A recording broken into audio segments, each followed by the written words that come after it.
बिस्मिल्लाहिर्रहमानिर्रहीम। कैसे हैं भैया आप लोग?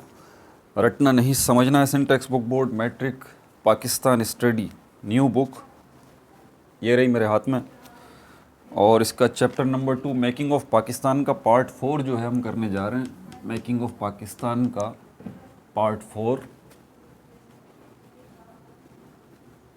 और ईस्ट इंडिया कंपनी का पार्ट 2। कॉपी पेंसिल ले लीजिए, लेक्चर को नोट करना और मुस्कुराते रहना। ईस्ट इंडिया कंपनी का पार्ट 2। जिन बच्चों ने मेकिंग ऑफ पाकिस्तान का पार्ट 1 नहीं देखा, पार्ट 2 नहीं देखा, पार्ट 3 नहीं देखा, वो लाजमी देख लीजिए। और जिन्होंने देख लिए उनको यकीनन पार्ट 4 का इंतज़ार होगा कि सर पार्ट 4 बना दीजिए। अब हम देख लें, ईस्ट इंडिया कंपनी की तरफ आ गए हैं। ज्योग्राफ़ी की तरफ चलते हैं पहले, क्योंकि ज्योग्राफ़ी जो ना आपको समझना बहुत ज़्यादा ज़रूरी है, उसके बगैर आपकी ग्रिप नहीं होगी। आप ड्राइंग कीजिए, कॉपी पेंसिल लेके जो ना मेरे साथ साथ ड्राइंग करनी पड़ेगी, तभी आपके जहन में ये पूरी पिक्चर जो है ना बैठेगी। दुनिया का नक्शा बनाते हैं पहले। नॉर्थ साउथ ईस्ट वेस्ट मैं ऑलरेडी आपको बता चुका हूँ। ये हमारे पास, अच्छा मैं 2 हिस्सों में डिवाइड करूँगा ज़रा इसको जो है ना, ताकि इजीली जो है वो समझ में आ जाए। इस मैप को असल में सामने रखना पड़ेगा, तब आपके कंप्लीट पिक्चर बैठेगी। ये लोग आए कहाँ से थे और क्या क्या कर रहे थे। हमने पिछली वीडियो का जो एंड किया था ना, वो इसी बात पे किया था कि ईस्ट इंडिया कंपनी जो है, या ईस्ट इंडिया कंपनी की बात बाद में करते हैं। आज़ादी किससे मिली? हिंदुओं को और मुसलमानों को अंग्रेज़ों से मिली। ये अंग्रेज़ क्या हैं? अंग्रेज़ उर्दू ज़बान का लफ्ज़ है, इसको इंग्लिश में इंग्लिश कहते हैं। अब आप बोल रहे होंगे ये इंग्लिश को इंग्लिश कहते हैं, इसका क्या मतलब है भाई? इंग्लिश किसको कहा जाता है? जो इंग्लैंड का रहने वाला होता है उसको इंग्लिश कहते हैं, और उसी को उर्दू में अंग्रेज़ कहते हैं। इंग्लिश लैंग्वेज, अंग्रेज़ी ज़बान, मतलब इंग्लैंड के रहने वालों की ज़बान, इंग्लिश की ज़बान। किसी अमेरिकन को अगर आप इंग्लिश बोलेंगे ना तो वो नाराज़ हो जाएगा। वो अमेरिकन है भाई, वो अमेरिका का रहने वाला है, इंग्लैंड का रहने वाला नहीं है। तो इस बात को ज़रा समझिएगा। तो पहली बात ये कि ईस्ट, ये जो हमारे पास, हमने इस चीज़ पे अख्तिताम किया था कि इंडिया में हिंदू रहते थे, फिर मुसलमान आए, और उसके बाद ये अंग्रेज़ आ गए। तो क्या सिर्फ अंग्रेज़ आए, इंग्लिश आए? नहीं, ये बात नहीं थी, बल्कि काफ़ी सारी कौमें थी जो कि यूरोप से आई थी। किस शक्ल में आई थी? ट्रेड करने आई थी, तिजारत करने आई थी। ठीक है, कौन सी चीज़ की तिजारत करने आई थी? आज उन चीज़ों पर भी रोशनी डालेंगे कि क्या आखिर ऐसी ख़ास बात थी इस जगह पर जिसकी तरफ वो यहाँ पर आए थे। ठीक है, तो जब हम कहते हैं ईस्ट इंडिया कंपनी, तो ईस्ट इंडिया कंपनी, हमारा जहन फ़ौरन जो है वो इंग्लैंड की तरफ चला जाता है। ठीक है, अंग्रेज़ों की तरफ चला जाता है। ऐसी बात नहीं है भाई। ईस्ट इंडिया कंपनी, ये ईस्ट इंडिया नाम क्यों रखा गया? चले कंपनी तो समझ में आता है, कंपनी या कॉरपोरेशन।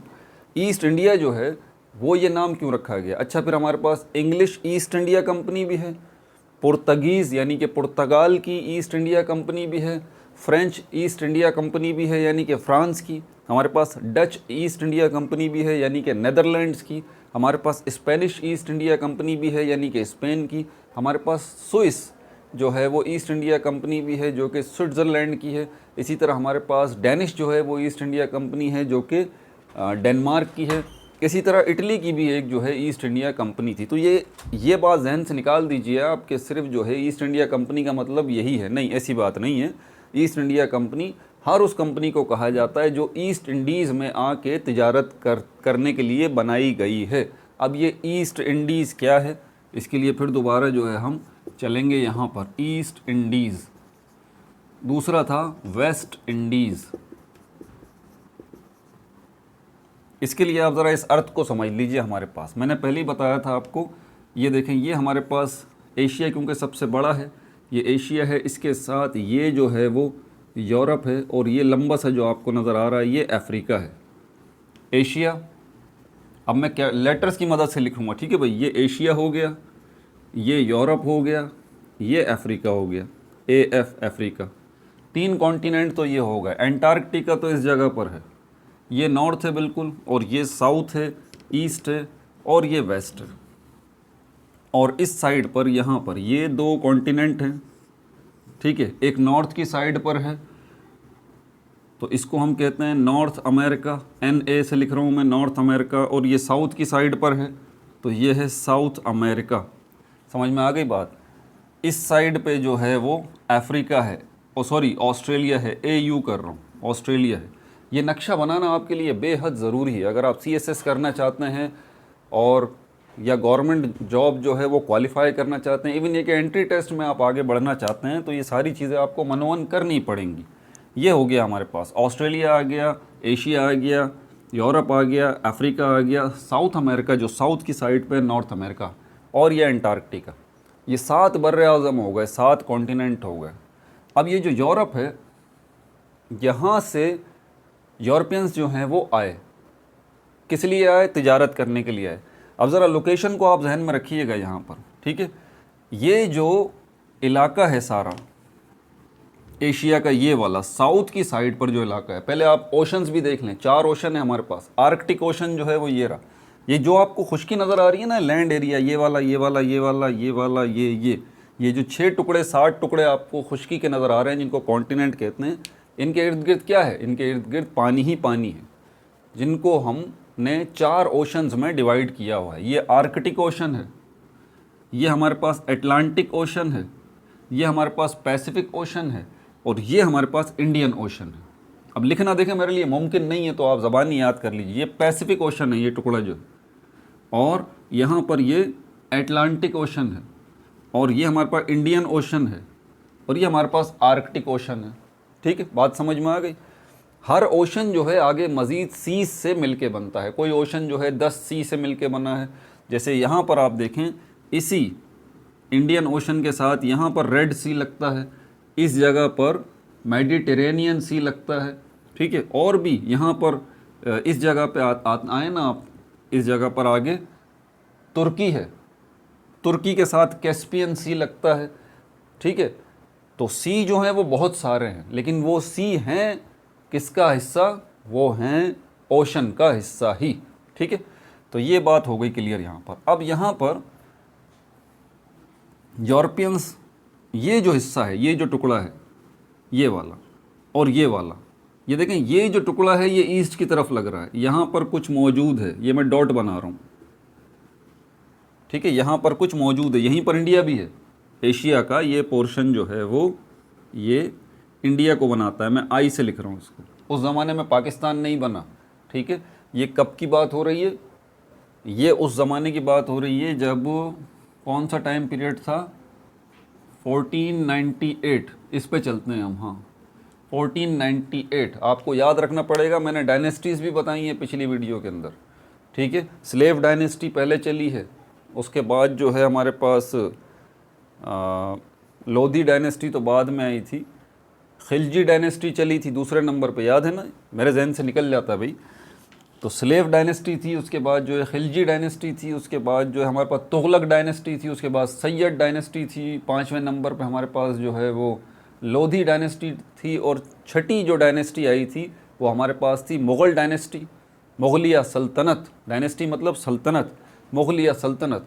और 7वीं हमारे पास कोई डायनेस्टी नहीं आई थी, बल्कि 7वां जो था वो इंग्लैंड था, जिसने इंडिया को कैप्चर किया। और 1947 में, अब 1498 से आप 1947, ये तारीख़ अपने जहन में बिठा लीजिए। जो कुछ भी हुआ इन्हीं सालों में हुआ है। 1498 को ख़ास तौर पे क्यों लिख रहा हूँ?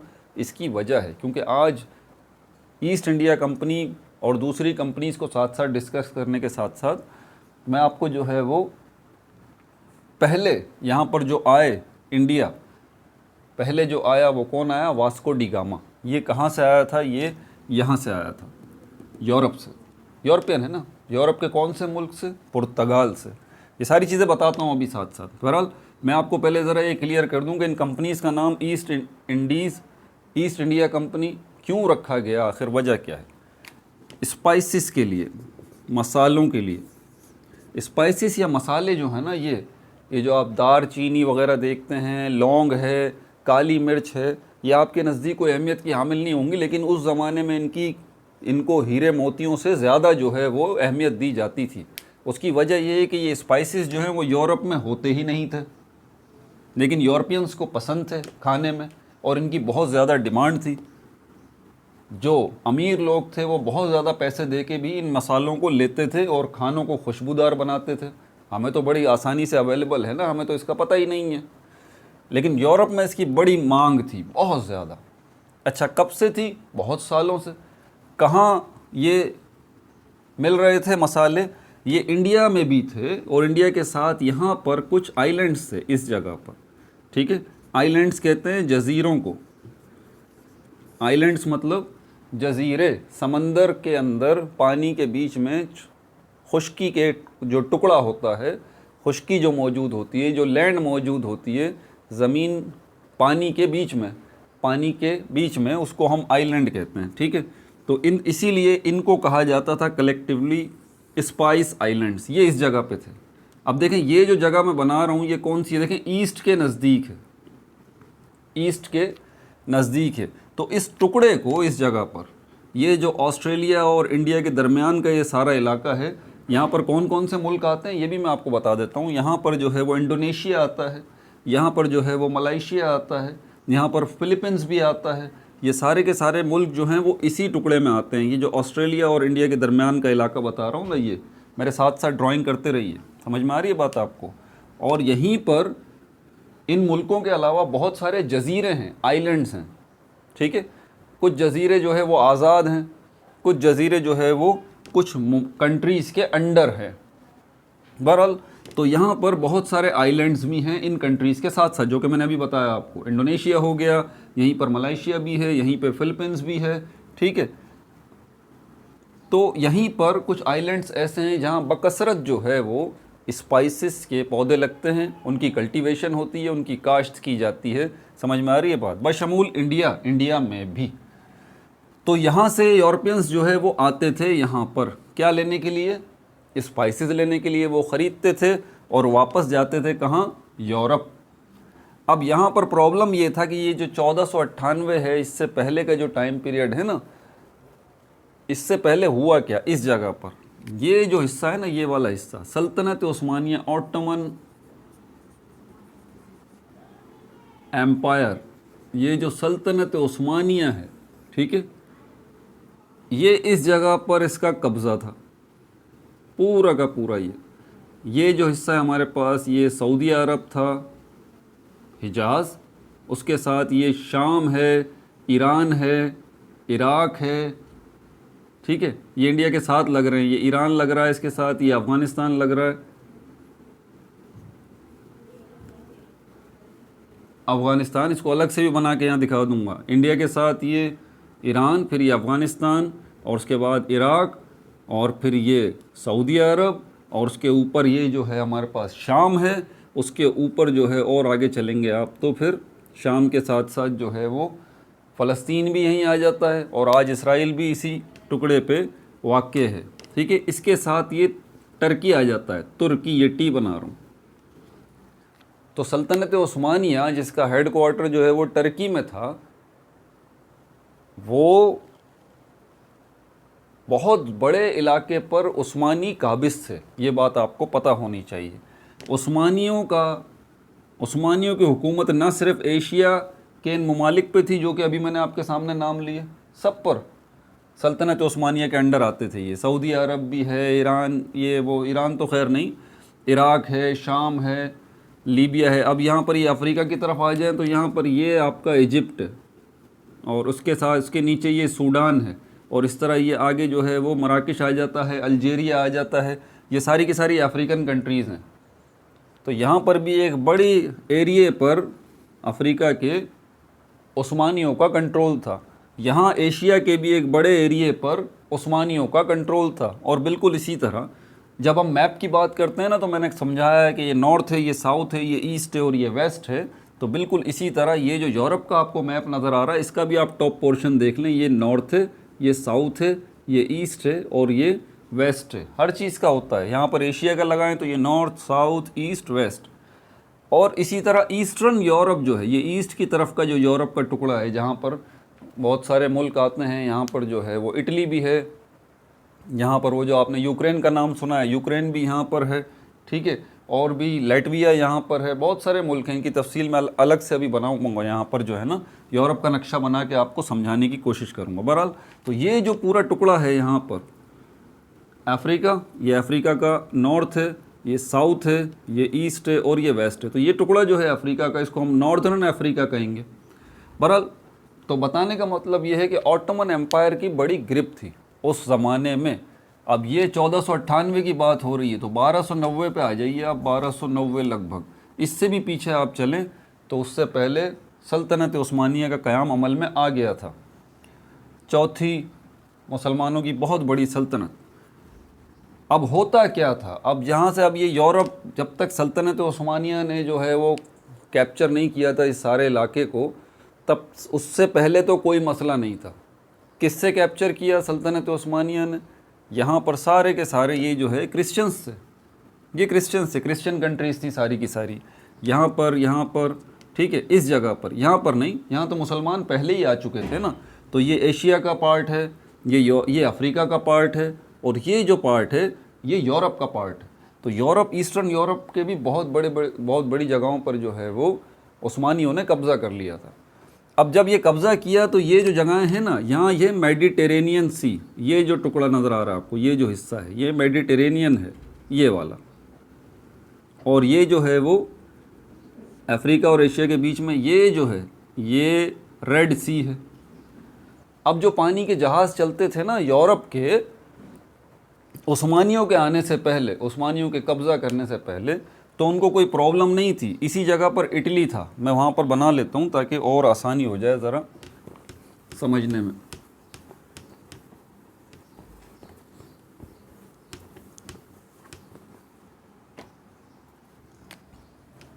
ये देखिए, अब मैं ज़रा ये यूरोप को बना लूँ। ये यहाँ तो यूरोप को मैंने इस तरह से डब्बा की शक्ल में बना दिया, एशिया को भी डब्बे की तरह बना दिया, अफ्रीका को भी। एक्चुअली ये ऐसे हैं नहीं, ठीक है। तो इसका नक्शा कुछ इस किस्म का है, लेकिन मैं यहाँ वैसे ही बनाता हूँ, यूँ करके ये यूरोप मैंने बना दिया, ठीक है। और इस जगह पे ये, और ये स्पेन है, ये पुर्तगाल है, पुर्तगाल, और ये स्पेन। बहरहाल इसके साथ ये जो है हमारे पास अफ्रीका आ गया, ये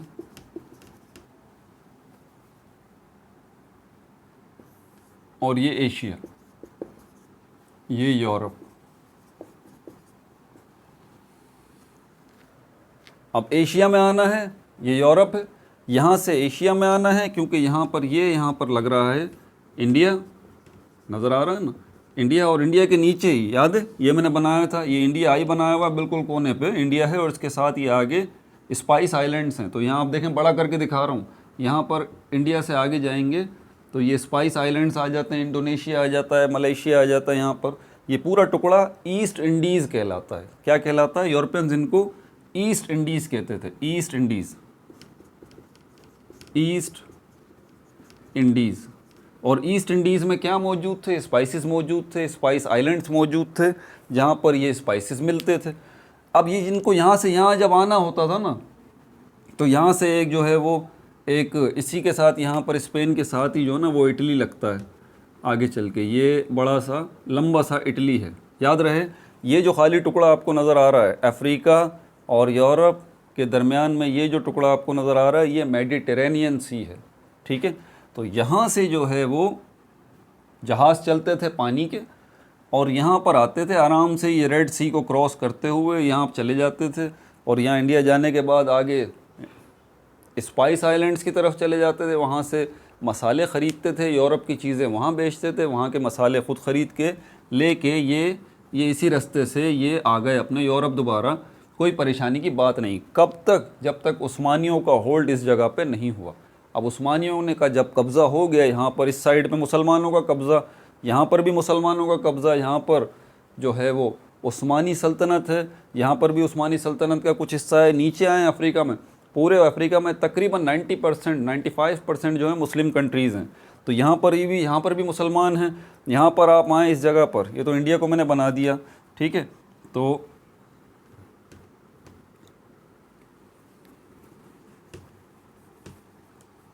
इस जगह पर आपको पता है ना, मैंने बनाया था इंडिया को कोने में ले जाते हैं, ये रहा, ये इंडिया है, तो यहाँ पर इसके साथ जो है ये ईरान है, और इसके साथ ये अफ़गानिस्तान है, और ये जो है वो सऊदी अरब है शुरू में ही बिल्कुल, और इसके साथ ये इराक़ है, फिर शाम है, उर्दन है, समझ में आ रही है बात आपको, ये सब आ जाता है। और यहीं पे फिर जो है वो टर्की भी आ जाता है, ये टर्की आ जाता है पूरा का पूरा। तो बहरहाल यहाँ से ये जहाज़ जब चलते थे और यहाँ से आ जाते थे, पहुँचते थे स्पाइस आइलैंड, ख़रीदो फ़रोख्त की और वापस आ गए, बड़ा अच्छा कारोबार चल रहा था। जब मुसलमान आ गए यहाँ पर, और यहाँ पर जो है वो उस्मानी आ गए, तो उसके बाद अब जो जहाज़ यहाँ से निकलते थे उनके लिए यहाँ रुकना आसान नहीं है, क्योंकि ऑब्वियस सी बात है जहाज़ यहाँ से गुजरेगा तो वो टैक्स तो लेंगे भाई, टैक्स तो लेंगे। दूसरा दुश्मनी भी है, उस्मानियों से भी दुश्मनी है यूरोपियंस की, और उससे पहले इधर अफ्रीका में मुसलमान है, अफ्रीकन, तो मुसलमानों के साथ तो दुश्मनी चल रही है यहाँ पर यूरोपियंस की, क्रिश्चियंस की, तो इतना आसान नहीं था। अब इनका ट्रेड का रास्ता बंद हो गया, बात आसानी सी ये है। तो फिर क्या किया इन्होंने, अब यहाँ इस नक्शे को देखें, यहाँ पर ये इन्होंने यहाँ से निकल के आना शुरू किया। फिर इन्होंने बोला कि यार यहाँ से रास्ता देखो कोई, यूँ घूम के अफ्रीका के ये ईस्ट और वेस्ट, वेस्टर्न अफ्रीका के ये यहाँ से रास्ता निकालो और यहाँ पे पहुँचो। एरो को देख लें आप, 1498 में वास्को डी गामा, इसका नाम मैं लिख रहा हूँ यहाँ पर, वास्को डी गामा, ये पहला यूरोपियन था जो इंडिया पहुँचा था। इसी ने ये रास्ता दरियाफ्त किया था समंदर का, यहाँ तक तो पहुँच जाते थे। ये आपको अफ्रीका का ये टुकड़ा नज़र आ रहा है जहाँ मेरी फिंगर है, यहाँ तक तो रास्ता मालूम था, समुद्री रास्ता, सी रूट, जहाज़ यहाँ से यहाँ तक आ जाते थे। लेकिन इससे आगे का रास्ता नहीं पता था, इससे आगे का रास्ता नहीं पता था। तो ये वास्को डी गामा कौन से मुल्क के थे, ये पुर्तगाल, ठीक है। उस वक्त पुर्तगाल ईस्ट इंडिया कंपनी नहीं बनी थी, ये याद रहे आपको। ईस्ट इंडिया कंपनी, इसकी डिटेल भी मैं अभी पूरी एक जगह पे लिख दूंगा, पहले ये ज्योग्राफी सारी की सारी समझ लें। तो यहाँ वास्को डी गामा जो है, यहाँ से मैंने कहा था ना, ये रहा पुर्तगाल, और ये रहा स्पेन, ये रहा इटली। तो यहाँ से जहाज़ इसने लिए और ये अफ्रीका के इन रास्तों से यहाँ से लेता हुआ यहाँ तक पहुँच गया। अब इससे आगे का रास्ता इसको नहीं पता था, लेकिन जो ये मालूमात कर रहा था अंदाज़े से आगे निकल गया और आगे निकल गया, और धीरे धीरे धीरे धीरे ये यहाँ पर इंडिया पहुँच ही गया।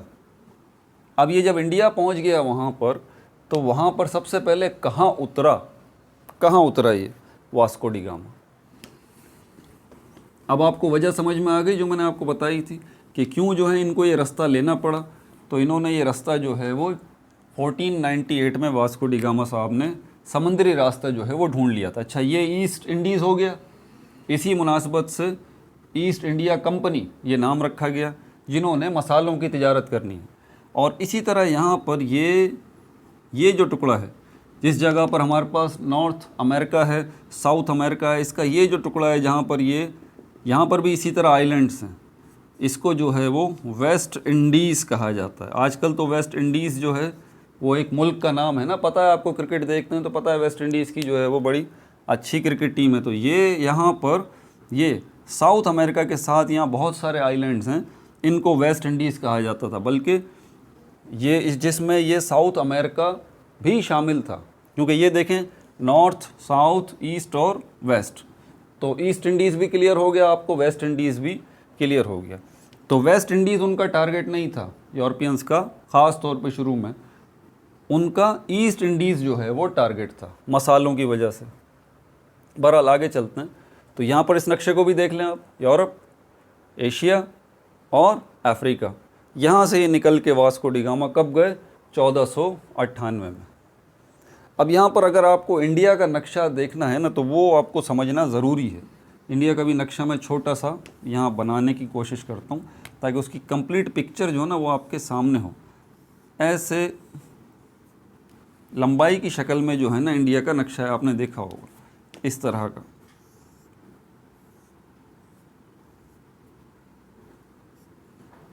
ये तो यहाँ तो मैंने ऐसे बना दिया ना, आई करके स्क्वायर में, यहाँ भी मैंने आई करके स्क्वायर में इंडिया का नक्शा बना दिया यहाँ पर।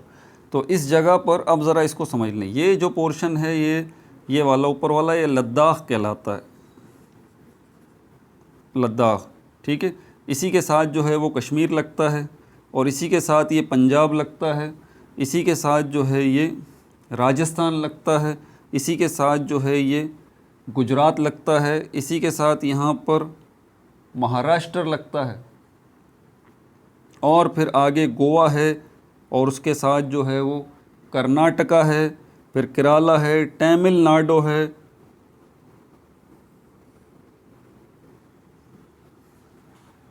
और ये यहाँ पर इस साइड पर बांग्लादेश आ जाता है, जो बाद में बांग्लादेश बना ना, ये बंगाल सूबा था इंडिया का। इसी तरह क्योंकि बंगाल सूबा इंडिया का बहुत बड़ा था, इसलिए जब तकसीम हुई थी ना 1947 में, तो उसके दो हिस्से हुए थे, ईस्टर्न बंगाल और वेस्टर्न बंगाल, मशरक़ी बंगाल और मगरिबी बंगाल। ये मशरक़ी बंगाल जो है वो पाकिस्तान का 5वां सूबा था, जो बाद में बांग्लादेश बना। वो किस जगह पे था, ये रहा, इसके साथ बी बना रहा हूँ मैं। अब ये जो इंडिया के पास आया मगरिबी बंगाल, वो ये रहा, ये भी बंगाल हो गया। उसके साथ ये सारी तफसील मैंने आपको बता दी। अब नाम लिखना देखें बड़ा थोड़ा सा मुश्किल है इन सब का, लेकिन यहाँ पर मेन जो चीज़ है, ये लद्दाख मैंने बनाया था, कश्मीर बनाया था, और उसके साथ ये जो है हमारे पास जो है वो पंजाब मैंने बनाया, उसके बाद राजस्थान है, और ये वाला जो है वो इसके साथ बना देता हूँ, ये के बना दिया कश्मीर, और उसके साथ ये पंजाब हो गया, राजस्थान हो गया, और उसके बाद जो है हमारे पास क्या है, गुजरात, जी बना दिया मैंने। उसके बाद महाराष्ट्र, इसको एम से बना दिया मैंने। उसके बाद ये जी जो है वो ये गोवा है, और उसके बाद ये कर्नाटका है, ये केरला है। केरला जो है, ये वाला जो पोर्शन आपको नज़र आ रहा है ना, ये तमिलनाडु है, ये तमिलनाडु है, और ये हमारे पास जो है वो आंध्र प्रदेश है, आंध्र प्रदेश। ये प्रदेश जो है इंडिया में 5 के लगभग हैं। अरुणाचल प्रदेश इस साइड पे आता है, यहाँ पर जो है वो मध्य प्रदेश आता है, ठीक है। आंध्र प्रदेश इस जगह पर आता है, हिमाचल प्रदेश इस जगह पे आता है। तो ये इंडिया की रियासतों के नाम भी हैं। बहरहाल तो ये टुकड़ा समझाने का मकसद आपको ये है। इसी के साथ क्योंकि ये पुराना मैप बना रहा हूँ अभी मैं, अब पाकिस्तान भी इसी जगह पर आता है, ये जो है इसके साथ ये पाकिस्तान भी बन गया। कहाँ तक जा रहा है पाकिस्तान, ये गुजरात तक ही जा रहा है। अब ये जो पंजाब है, इसी तरह जब तकसीम हुई थी पाकिस्तान की, इंडिया और पाकिस्तान की, तो पंजाब भी मशरक़ी पंजाब और मगरिबी पंजाब, मशरक़ी पंजाब जो है वो पाकिस्तान के पास चला गया था, ठीक है, और मगरिबी पंजाब जो है पाकिस्तान के पास चला गया था, मशरक़ी पंजाब जो है वो इंडिया के पास चला गया था। तो ये इसी तरह पंजाब भी है, और उसके बाद ये सिंध लगता है, ठीक है, और फिर बलूचिस्तान है, और केपी के इस जगह पर है। ये पाकिस्तान का नक्शा भी साथ ही मैंने बता दिया ताकि आपको सहूलत हो जाए बाद में समझने में। ये सिंध आ गया, और उसके बाद ये बलूचिस्तान, ये पंजाब, ये के, और यहाँ पर कश्मीर आ जाता है। ये कश्मीर का टुकड़ा है सारा का सारा, कश्मीर। बहरहाल तो हमारा मकसद आपको समझाने का ये है कि ये जो केरला स्टेट है, केरला, इस केरला का एक शहर है जिसको कैलीकट कहते हैं, कैलीकट। केरला में ये कैलीकट मौजूद है। तो यहाँ पर जो है वो वास्को डी गामा साहब पहुँचे थे कब, 1498 में, 1498 में। याद रहे ये जो मैंने बनाया है यहाँ पर, ये पुर्तगाल है, स्पेन है, ठीक है। इसके साथ हम ये देखना है मेन चीज़ जो है ना, वो कौन सा है, इंग्लैंड किस जगह पर है, इंग्लैंड जो है वो किस जगह पर है। इंग्लैंड ये थोड़ा सा इसके साइड में है, इस जगह पर, ये रहा, ठीक है, ये इंग्लैंड है, ये इंग्लैंड है। और ये हमारे पास पुर्तगाल के साथ ये जो है वो फ्रांस आ जाता है, एफ़ बना रहा हूँ। उसके साथ जो है बेल्जियम है, Netherlands, Denmark, Belgium, Netherlands, Denmark, ये सारे के सारे मुल्क आ जाते हैं। यहाँ पर जो है वो इटली है, ठीक है भाई। तो मेन जो चीज़ आपको याद रखनी है ना, वो पुर्तगाल, और यहाँ पर ये इंग्लैंड, यहाँ से तो इनकी आपस में दुश्मनियाँ भी थी, पुर्तगाल की और इंग्लैंड की दुश्मनी भी थी। पुर्तगाल और स्पेन जो है ये एक पार्टी थी, और यहाँ पर ये इंग्लैंड जो है, डेनमार्क है, ये दूसरी पार्टी थी। ठीक है, यहाँ पर, और इसी के साथ ये नेदरलैंड्स लगता है, नेदरलैंड्स, ये एन बना दिया मैंने, जिसको डच ईस्ट इंडिया कंपनी कहते हैं। बहरहाल तो इंग्लैंड जो है वो यहाँ से आया, यहाँ से पुर्तगाल भी आया, लेकिन 1498 में वास्को डी गामा पहले आया।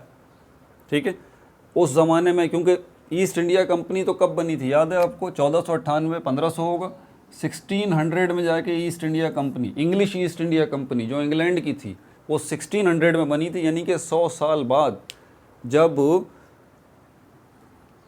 अंग्रेज़ इंग्लैंड से इंडिया की तरफ आए ना, ये यहाँ से पूरा रास्ता ये घूम के ये यहाँ पर इंडिया की तरफ आए, तो पिछले 100 सालों में पुर्तगाली इंडिया पहुँच भी गए थे, और वहाँ पर उन्होंने अपनी फैक्ट्रियाँ भी बनानी शुरू कर दी थी सारी की सारी।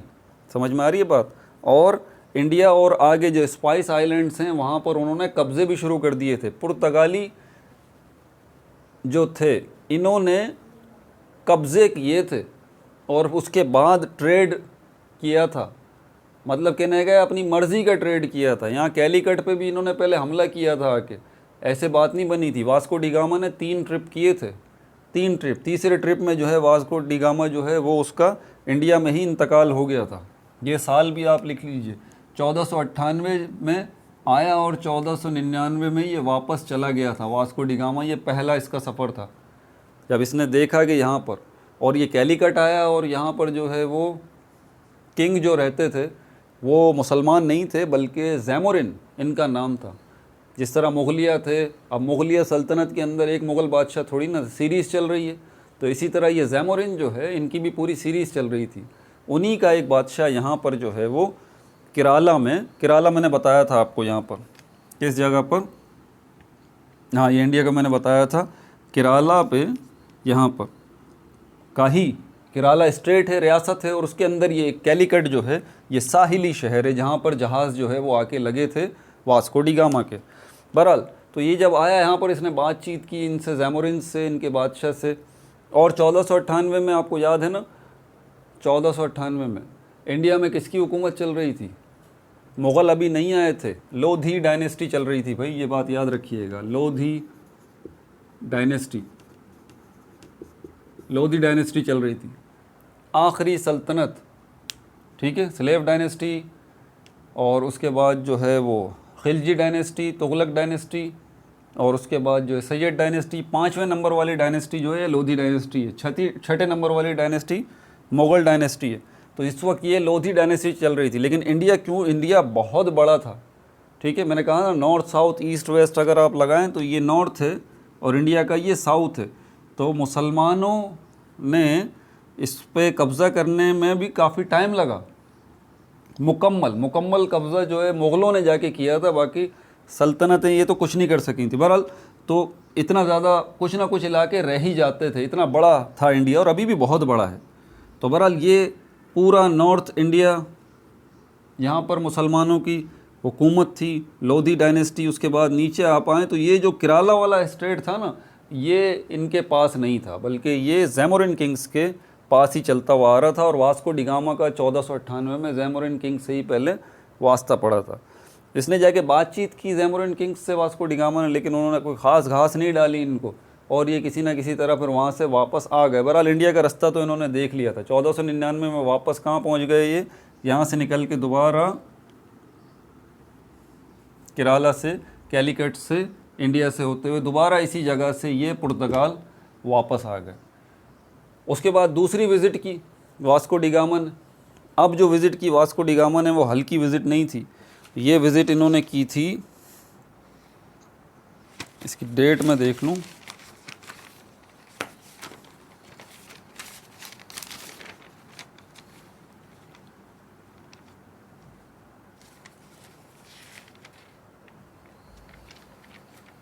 ये विज़िट की थी इन्होंने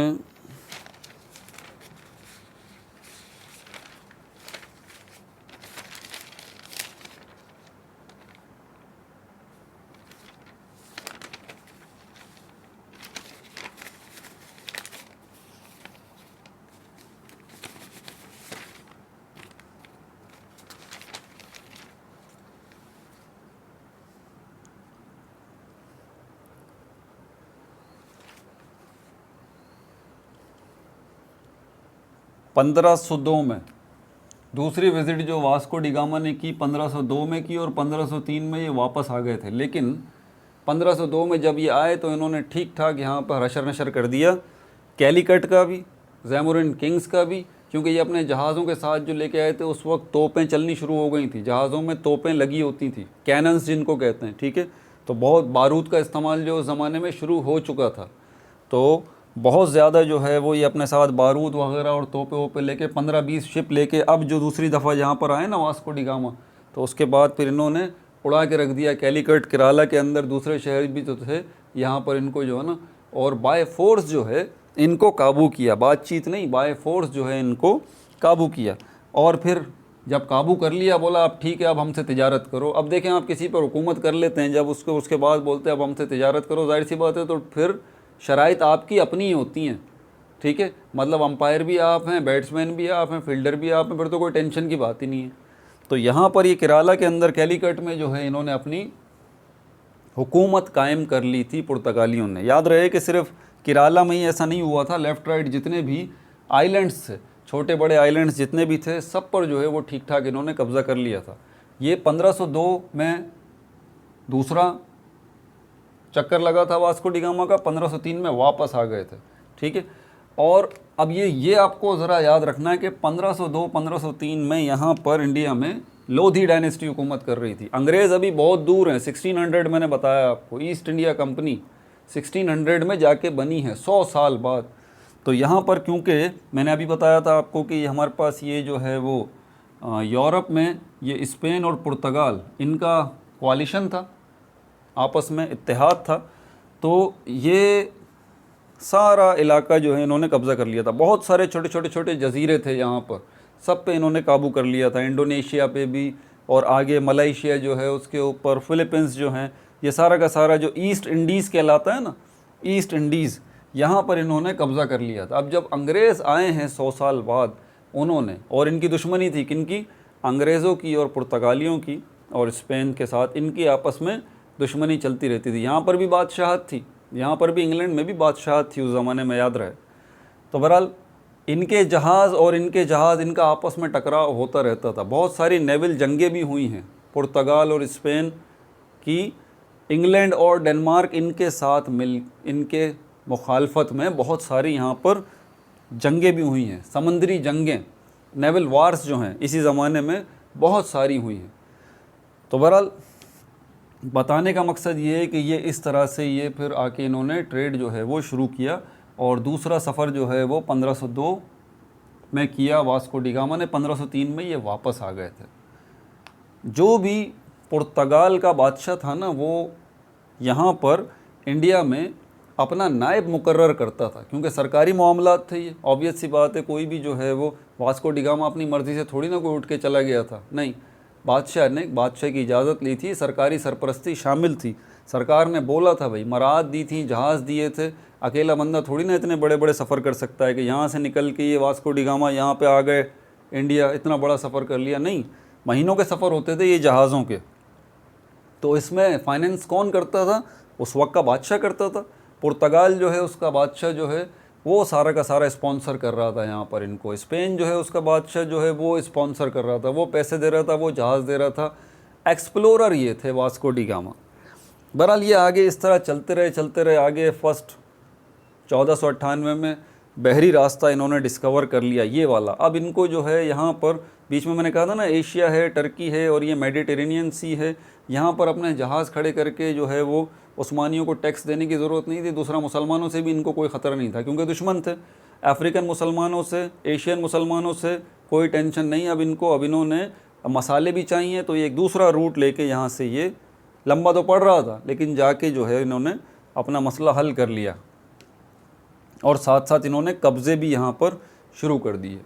ईस्ट इंडीज़ जो है, इसमें जजीरे जितने थे इन सब पे इन्होंने कब्ज़े कर लिए। तो 100 साल जो है वो पुर्तगाल को लगे ये सारे काम करने में, स्पेन को लगे। जब 1600 का टाइम आया, अब जो है वो इंग्लैंड जो है उसने ईस्ट इंडिया कंपनी बनाई, और उसके बाद ईस्ट इंडिया कंपनी यहाँ से चली है और ये भी इंडिया पहुँच गई। अब इंडिया पहुँच गई तो 1600 में आपको ये याद होना चाहिए कि 1600 1498 के बाद 1500 आया, 1500 के बाद 1526 भी आया, और 1526 अगर आपको याद हो तो मुग़लों की हुकूमत शुरू हो गई थी। मुग़ल, अब शुरू में पहले जो स्लेव डायनेस्टी थी वो उसको रिप्लेस किया खिलजी डायनेस्टी ने, खिलजी डायनेस्टी को रिप्लेस किया तुगलक डायनेस्टी ने, तुगलक डायनेस्टी को रिप्लेस किया सैयद डायनेस्टी ने, सैयद डायनेस्टी को रिप्लेस किया लोधी डायनेस्टी ने, और लोधी डायनेस्टी को रिप्लेस किया मुग़ल डायनेस्टी ने। तो ये 1526 से ऑनवर्ड आप चले ना 1600 तक, तो इस वक्त मुग़लों की हुकूमत चल रही थी। पहला बादशाह मुग़ल बादशाह ज़हीरुद्दीन बाबर 1526 में, 1530 में इसका इंतकाल हो गया था मुग़ल बादशाह का, ज़हीरुद्दीन बाबर का। 4 साल बाद ही 1530 में, 1530 में मेरी मजबूरी ये है कि अगर मैं आपको मुग़लों को साथ लेके ना चलूँ, इंडिया पर उस वक्त किसकी हुकूमत थी, इसकी ज्योग्राफ़ी क्या थी, ये सारी चीज़ें अगर मैं साथ साथ लेके ना चलूँ ना, तो फिर आप गुम हो जाएंगे हिस्ट्री के अंदर, आपको समझ में नहीं आएगा। ज्योग्राफ़ी भी आपके लिए ज़रूरी है, ये जानना भी आपके लिए ज़रूरी है कि उस वक्त जो है वो रास्ते कैसे थे, वजूहात क्या थी। जानना भी आपके लिए ज़रूरी है कि इस टाइम पीरियड में इंडिया में हुकूमत किसकी थी, ये भी जानना आपके लिए ज़रूरी है। 1526 में मुग़ल डायनेस्टी जो है वो शुरू होती है, और मुग़ल डायनेस्टी में पहला बादशाह कौन सा था हमारे पास? बाबर, ज़हीरुद्दीन बाबर। 1526 से 1530 तक बाबर था। ये सारी चीज़ें अपने रिकॉर्ड में डाल लें भाई, बड़ी मेहनत से मैंने लेक्चर्स बनाए हैं, तो ये अब मैं आपको देना चाह रहा हूँ। 1530 से 1540 तक हुमायूं की हुकूमत थी। 1600 का टाइम याद रखना है। ईस्ट इंडिया कंपनी जो है वो इंग्लिश ईस्ट इंडिया कंपनी वो बनी है। मैंने सारा पूरा सिनेरियो आपको समझा दिया, उस ज़माने में क्या क्या हो रहा था।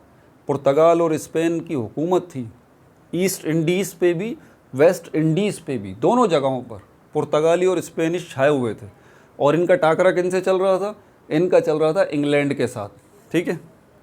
बहरहाल तो ये 1526 से 1530 तक बाबर, 1530 से 1540 तक हुमायूं। उसके बाद हुमायूं जो है वो इनको बेदखल कर दिया था शेर शाह सूरी ने। शेर शाह सूरी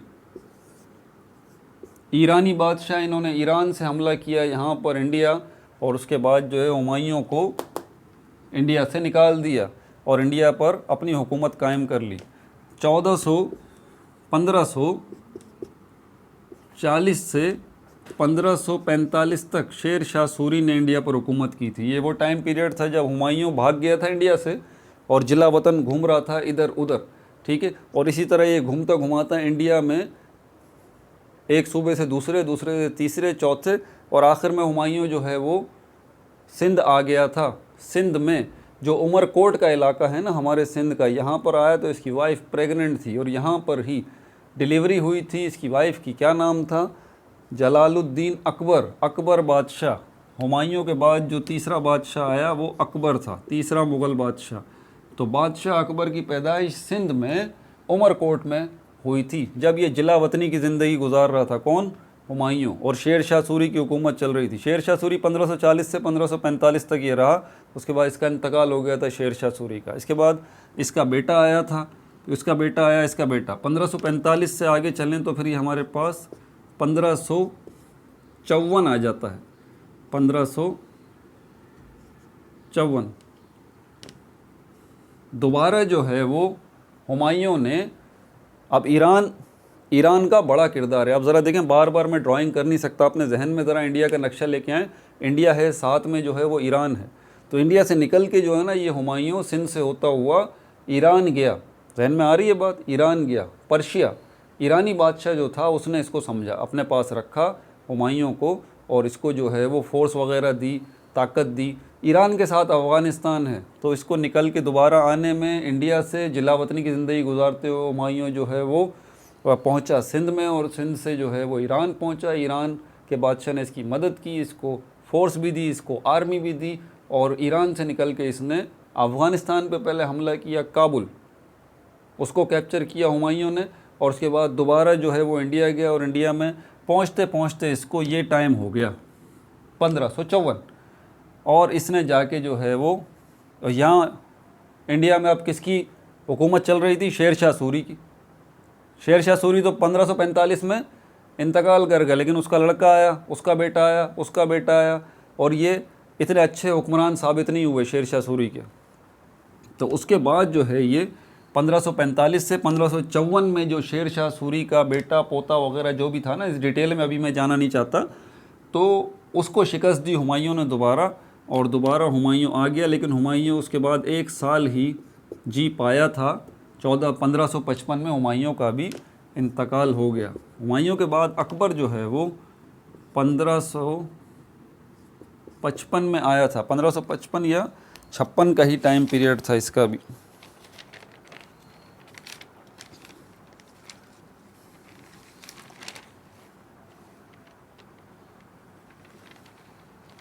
ठीक है भाई, 1555 या 1556 का ही इसका टाइम पीरियड था।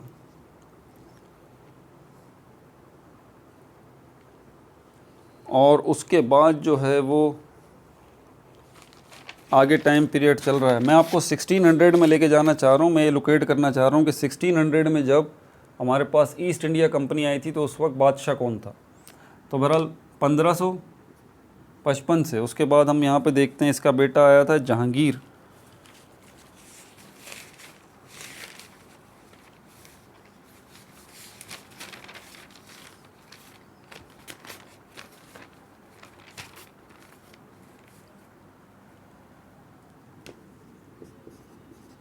सोलह सौ पाँच तक, ठीक है भाई। पहले बाबर, उसके बाद हुमायूं के 2 टाइम पीरियड, और उसके बाद जो है हमारे पास अकबर, और उसके बाद जहांगीर आया था 1605 से ऑनवर्ड। जहांगीर आया था 1605 से 1627 तक। जहांगीर नोट करते रहें।